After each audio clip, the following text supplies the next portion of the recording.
Қайырлы күн, құрметті оқырмандар, бүгін 15 қараша.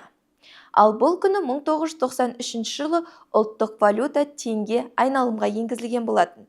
Осылайша ескі ақшаны теңгеге айырбастау 1993 жылы 15 қараша таңғы сағат 8:00-де басталып, 20 қараша кешкі сағат 8:00-де аяқталған еді. Кейін 1997 жылы тұңғыш президенттің жарлығымен 15 қараша ұлттық валюта және қаржыгерлер күні болып белгіленді. Ендеше бүгін барлық қаржыгерлерді мерекесімен шын жүректен құттықтаймыз.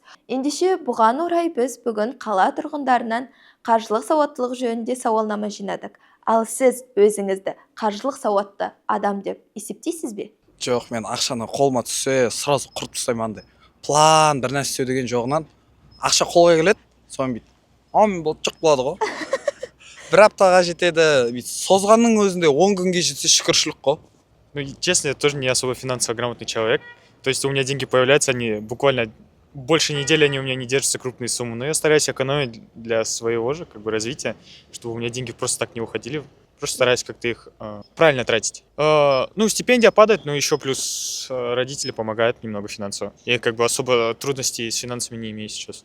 50 на 50 на самом деле, потому что, вот когда деньги появляются, первым делом я составляю план, куда потратить эту сумму. Допустим, какую-то часть я откладываю, да, на будущие траты, но какую-то часть сразу трачу. Финансовую грамотность вообще читал про нее, то есть там книжки, вот это все, но особо не помогает на самом деле. И стараюсь тоже придерживаться, но пока что-то не получается. Я себя считаю финансово грамотным человеком, но основными моими финансами занимается мой отец, поэтому в этом моя голова, так сказать, не занята. А вы сэкономите свои деньги?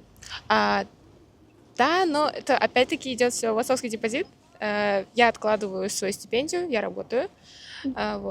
И то есть у меня часть дохода, то есть 50% идет на свои траты, 50% идет, чтобы отложить. Өзімді ме, иә, жалпы? Қалай экономдайсыз? Эконом дегенде, жалпы ақшаны анда-мында шаша бермеу керек қой, өзінің расходтарын да қарап, дұрыс заттарға қазіргі уақытта қолданатын заттарға не істеу керек те. А сіз жұмыс жасап жатсыз, қазір зарплата аласыз? Мен жарысқа келдім, осы экспо несі, WorldSkillsқа. Сол ақшам жеткізу керек как раз, осы қаржылық сауаттықпен анда-мында шаша бермей. Как раз сол қалтамда 50 000 теңге бар, сол енді 5-6 күнге бір аптаға жеткізу керек деп отырмын осыны. Стипендия жетеді, шүкір Аллаға. Одан жаңа айлық күнкөріске жетеді, иә? Толығымен. Күнкөріске бәрі жетеді. Егер де экономдаса. Қаншалықты экономдайсыздар? Мен ондағаты экономаймын негізі. Өзім жұмыс жасағаннан кейін. Соның стипендиямен жаңа зарплатты бірге қосып экономдап жеткізесіз, иә? Солай бір ай сайын ғой енді. Да, финансово грамотные, да, стараемся по-всякому их приумножить. Бонусы получаем, да, на кэшбэки от покупок. Вот так, таким образом. Да. У вас дети есть? Есть. Всем хватает, да, у вас зарплата? Ну, да.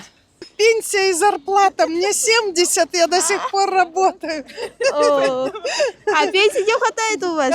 Пенсии не хватает? Пенсии не хватает. Қаржылық сауаттылық дегеніміз, ол өз бюджетімізді дұрыс жоспарлау, ақша жинау және де дұрыс жарату. Сонымен қатар біздің қарыздарымызды дұрыс бақылау болып есептеледі. Егер қаржылық сауатты өмір сүретін болсақ, бізде өмірімізде қаржылай ахуалымыз дұрыс болады. Біздің өмірімізде жетпей қалу деген мәселе болмайды. Енді осы ретте біздің барлық шығындарымызды және табыстарымызды жазып отыру өте маңызды роль атқарады. Бюджетімізді дұрыс жоспарлау және жарату жөнінде мен бір тиімді тәсілді ұсынғым келеді. Ол 50-30-20 тәсілі. Бұл жерде табысымыздың 50%-ін қажеттіліктерімізге, 30%-ін қалауларымызға, 20%-ін қарыздарымызды өтеуге немесе жинауға жарататын болсақ, осы ең оңай, бірақ өте тиімді тәсіл. Мақсатсыз жиналған ақша, мақсатсыз жаратылады деген нәрсе бар. Сондықтан барша халыққа дұрыс тиімді пайдалануды ұсынамын.